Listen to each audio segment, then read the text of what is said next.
Теперь сквер радует посетителей обновленным обликом. Поставили современные скамейки, рядом новые урны, провели яркое освещение, обеспечивающим безопасность и атмосферу в вечерние часы. А еще появились новые качели для детей и взрослых, обновленные ступеньки для удобного и безопасного доступа. Это отмечают и сами жители.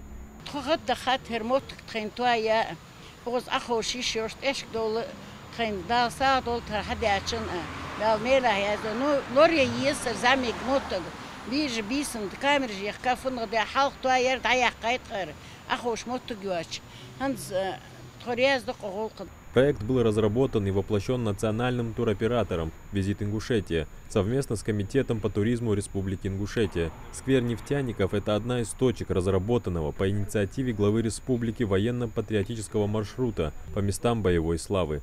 Это не просто обновление пространства, а вклад в развитие туризма и повышение качества жизни. У нас наконец-то завершилось обустройство сквера нефтяников.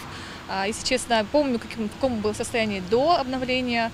Помню даже эти элементарно эти лавочки, как они преобразились. И у нас также не было качелей. Помню, они есть в Магасе, а у нас как раз таки не было. Туроператор «Визит Ингушетия» совместно с Комитетом по туризму Республики Ингушетия приехали, чтобы лично посмотреть на проделанную работу, в результате чего остались довольны результатом. Также на территории сквера будет небольшой торговый павильон, где гости города смогут приобрести сувениры.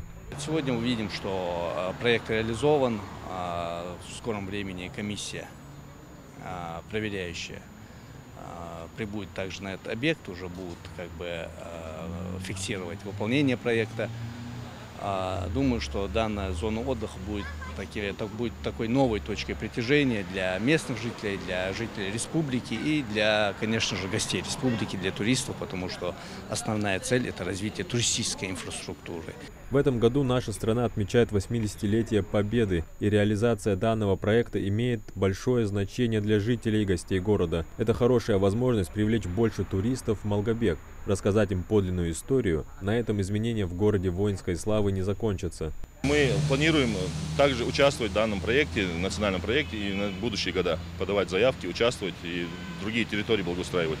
Сквер нефтяников открыли в Ингушетии в честь 13-й годовщины со дня присвоения Малгобеку звания «Город воинской славы», в честь тружеников, ставших славой и гордостью города. Ведь Малгобек появился благодаря нефтяной промышленности, когда 24 августа 1933 года из скважины номер 13 ударил мощный фонтан нефти. Адам Гуражев, Магаз 24.